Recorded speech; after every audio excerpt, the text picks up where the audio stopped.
those of you who didn't see the introductory video, I'm just beginning a build of a Weber 6A20 kit, which is a clone of the Fender AB763 Deluxe Reverb.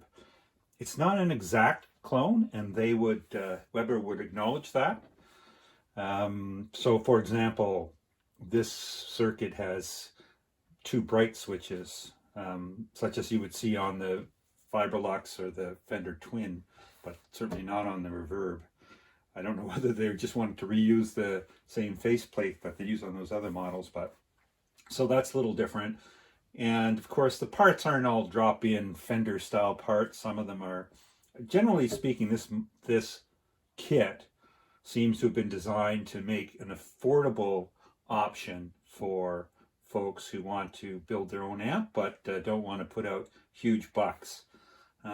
So as we'll see, some of the components maybe are not the highest quality you can buy for sure, and some of them I am replacing, some of them I'm just using stock.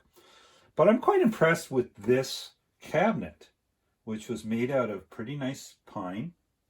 As I said in my last video, I wasn't too happy with the fact that it wasn't painted inside. So I have painted it with some flat black paint just to make it more familiar and doesn't quite distract as much. Made the speaker cable, and that's the first step. So I think, you know, the Tolex is very good, the grill cloth is very good, the wood seems to be pretty good. So that's the first step. Obviously the back plates aren't on it. And now we'll move on to the next step, which is take a look at the chassis.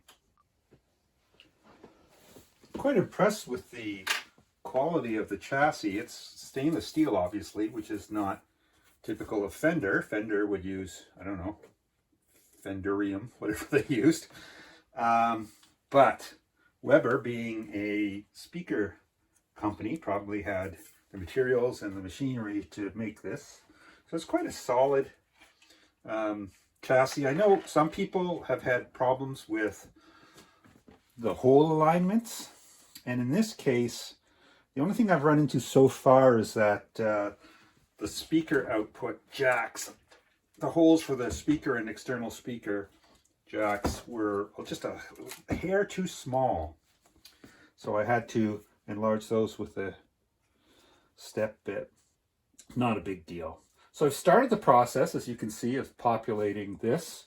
And I decided to use the brass plate in the traditional for grounding, as Fender did. Although there's a difference in that the Fender brass plates typically were angled and were soldered to the bottom of the chassis, which gave, of course, better connections and some solder points for your grounding.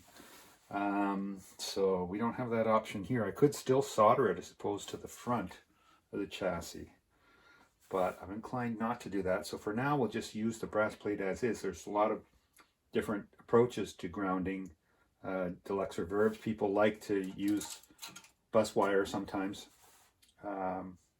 But for now, we'll try the sort of traditional Fender approach, see what happens. So I have the power transformer in. The power transformer is Weber labeled.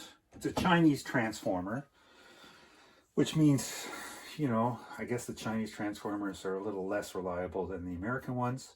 They're certainly less expensive, but it's a pretty solid. It's certainly got a lot of iron in it, and it may fail, but for now it's a very solid transformer. The choke I'm not impressed with. That's a very, very cheap choke, but I'm sure it'll serve the purpose. And as I said, I replaced the ceramic tube sockets that the kit comes with these Weber sockets that are higher quality. The only slight difficulty I had was these locking nuts, very small, and my clumsy little fingers had a hard time holding on to them, so I kept dropping them. But anyhow, we got those tube sockets in. We're getting there. And I'll continue to install some of these components before we start working on the eyelet board. No problem so far. It's pretty straightforward. This is the easy part for sure.